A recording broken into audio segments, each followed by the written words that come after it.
video is going to be about all the stuff I learned from designing this electric skateboard. And if you want to build your own and are interested in that stuff, sit down, grab yourself a nice cold drink. If not, YouTube recommended, probably messed with you, but enjoy. Let's jump right in. So I lived in Germany before that and just moved to the Netherlands to study. I never really had experience with longboarding, skateboarding, like building electric skateboards. No experience whatsoever. Now I luckily am able to ride it here. It's so much fun. The bike lanes are freaking amazing in Netherlands. So that's really nice, but keep in mind that I designed this without the experience, and now I have it and I can kind of reflect. I learned a lot and would change some things because of my knowledge now. Okay, so let's start with the deck. You could build a stiff deck or a soft deck.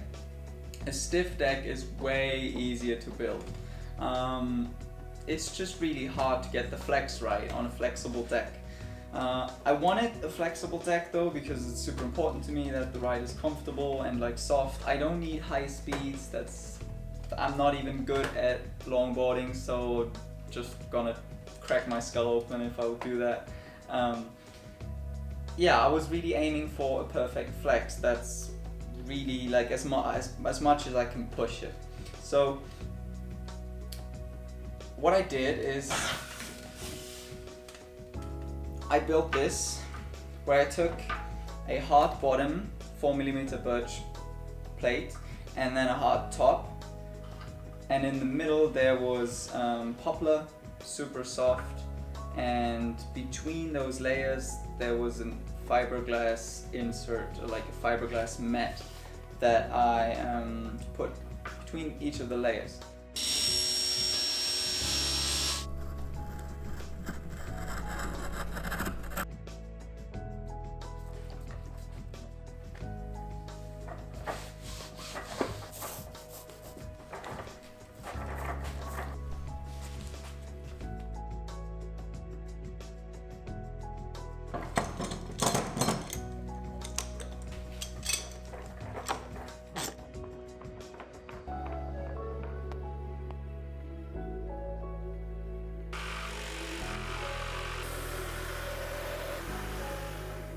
This was something I tried out first time, was amazing, worked out really good, but it made the board way too stiff. It's completely stiff, not what I wanted. The shape is amazing. If I will build this again, I will definitely build it with this shape. But yeah, that was that. So what I did was of course go thinner, because this was too thick and too heavy to me. I wanted to be thinner, even though no one tried that out on YouTube, so it was kind of risky. Like, I haven't seen a single video of someone building a longboard out of two 4mm wooden plates. So that was the first. It worked out amazing though. Everyone told me it would be too soft, but it actually isn't. It's quite okay. I don't weigh a lot, but it's quite okay. So the thing is that wood always has fibers running in one direction. So you can either cut the wood so that the fibers run this way, or you can cut the wood that the fibers run this way. Of course, if they run this way, it's gonna flex way more and be way softer in this direction than if you have fibers along this line. In that case, it's gonna be way more stiff. So I did that and it was way too soft. When it came out, yeah, I had too much flex. So what I tried out kind of as an emergency solution was putting a fiberglass mat on top of it and glue it down with epoxy resin. And that worked out quite nice. That's the reason why there's this texture on here. Yeah, simply because I glued it on there. Actually, it was enough for me. I love it.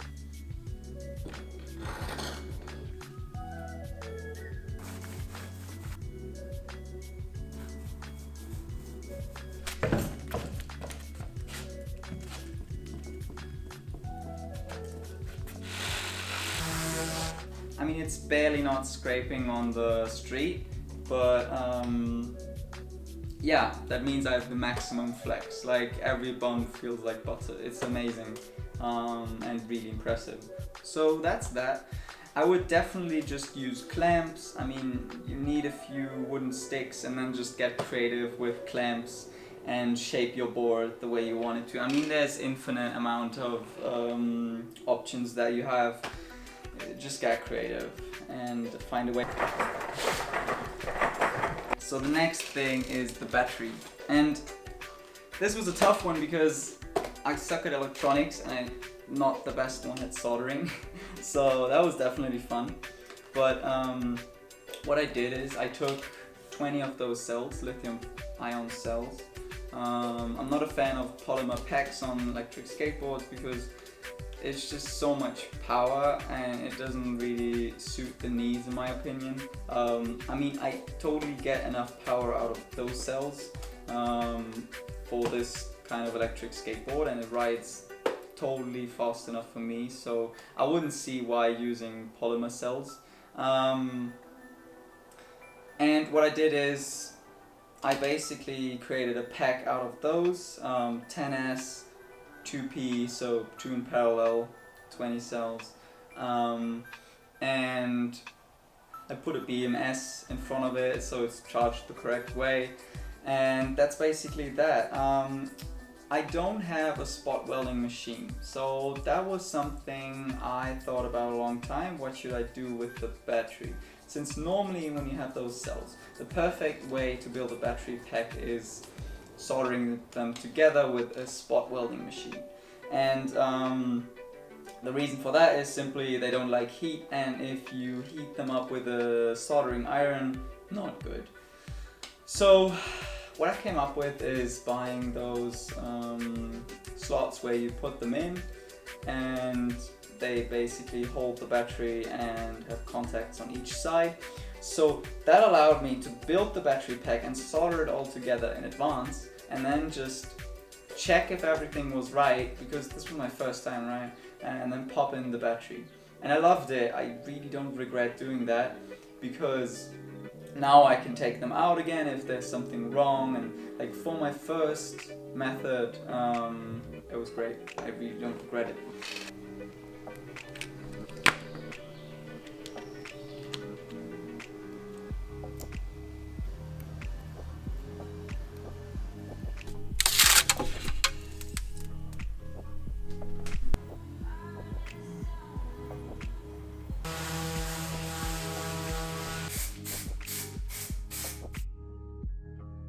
The ESC, oh my god, that was a pain in the butt. So the thing is, you have two options, right? Option one is to buy a VESC. It's like the perfect solution, but it's super expensive. You can configure them, they can handle lots of power, they're made for this. So the best one that I found would be like $200, then $40 for the controller. That's a lot of money. And see, the thing is, I'm trying to build a fun board here that's not too expensive, that you guys can also build. Yeah, that's not really the best option for that. So I went online, and the one thing that everyone goes crazy about is basically that controller. Those controllers you find on AliExpress, GearBest, Banggood for around $50.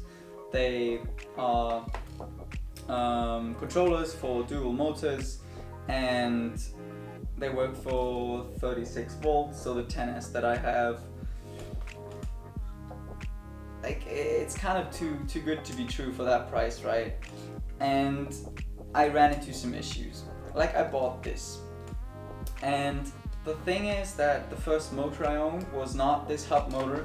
It was actually this belt drive.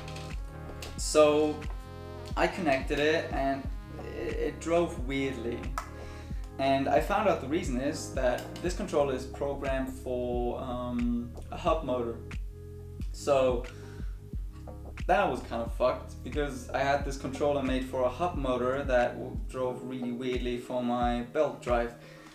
So I bought a new one for the hub motor. Now everything works, and I also bought the hub motors with it to kind of have both then and try it out. So that was that. So that issue was resolved. But then another issue popped up, and that was a really weird one. So at 36 volts, this controller just shuts off, and that's really, really weird because my battery pack, I mean it's 10S, 36 volts.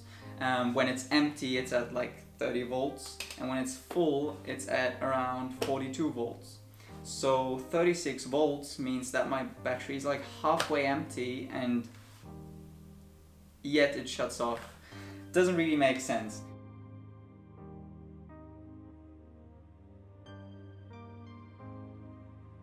I still didn't want to go with the more expensive option though, so I looked around in the internet and looked for a controller that was programmed for lithium-ion battery. I actually found one website, they called DIYboards.com I think, and the guy there reassured me that their boards shut off at 30 volts and you get a warning at 31 volts, so that was perfect. That was apparently meant for lithium-ion cells. So I ordered that one. It still didn't arrive yet, but that should resolve my problem with the controller. The controller caused so much pain for me. Just make sure you buy the right thing, double check, and that's that. The cool thing now though is I have two motors. So I have the belt drive, and I also got to test the hub motor. And I gotta say, in every freaking way, I prefer the hub motor. This has a few reasons. Let me explain to you. Let me explain to you why. So basically, cost-wise, this cost me 200 bucks. This here costs me slightly over 100 bucks. So they're already way cheaper if you buy them on Chinese sites. I bought my stuff on AliExpress, but yeah, whatever you prefer. Second of all, I mean, those have more torque, more power, definitely. Like, that's the one advantage you can't ignore. They do have more power, it's just simple physics because of their gearing. But those ones, therefore, are way more quiet. This belt creates so much noise. It's just really annoying. And the thing is, in Europe, I personally don't know a country where it's legal to ride those things, so it's also just way more comfortable to have this simplistic looking silent one on your board. Yeah, I personally love the fact that it's super silent. I didn't thought I would like it that much, but I'm impressed. Second thing, those are bigger. I like that a lot. I mean, one advantage of those wheels is kind of that you can change them because there's a belt on there, but I wouldn't know why you would change the wheels. I mean, those degrade, but you can probably change them. I'm not sure. I still gotta open the screws up and check if you can change the wheels, the rubber, but I mean, it's going to take a while till they're really worn off, so I don't really care about that a lot.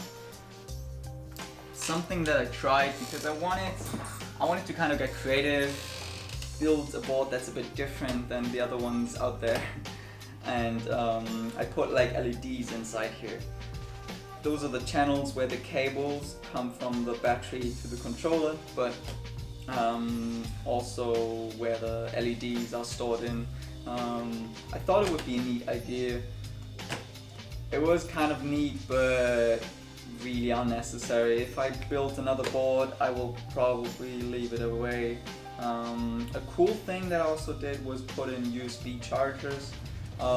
If I built it again, I would solve it a bit different electronic wise and only put one in there, but that's that. Still a neat idea. I mean, you can buy small electronic pieces that convert the 36 volts to the 5 volt USB in one piece that are fairly small, so that's quite doable. Small addition was bumper guards. I basically put protection on here because that's something I totally learned and I've seen in every video. I mean, you fuck up this corner all the time because you put down your board on this side and you hold it, or you lean it against something or whatever. So I was kind of worried that they don't hold up because it's just a small 3D printed piece, but I'm super impressed, to be honest, and they're quite stealth looking as well. So that's something, yeah, I'm super happy about. It's gonna show long term if it really holds up and how well it is of a solution.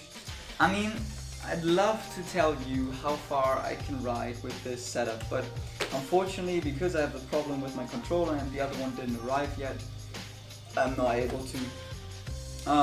Technically it should give me like 12 kilometers, something like that, especially because now I can ride like 6 to 7 kilometers and it shuts off at 36 volts, which is kind of halfway through my battery, so it would roughly make sense.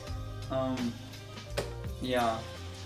Currently I'm designing the second version of this, so in 1 month I have all the tools to build it, and that board should then have all of the problems erased that I faced with this one, and all the stuff that I learned I'm going to improve on. And the other project that I have right now is designing the skateboard with the world's largest battery capacity. That's going to be a fun one. Kind of tough because I have to design a battery compartment, of course, that ranges over this whole board, that's kind of good protected and also weather sealed and flexible. That's my main goal, because there are electric skateboards that have a big battery capacity, but if I want to do the world's biggest capacity, I also want it to be slightly flexible because, hey, reach for the stars, they said. Yeah, and that's that. Well, that was basically it. That's all I learned from building this electric skateboard, all the knowledge that I've gained, and I hope it's gonna help you build your own one. I'd say you just go build it, just do it.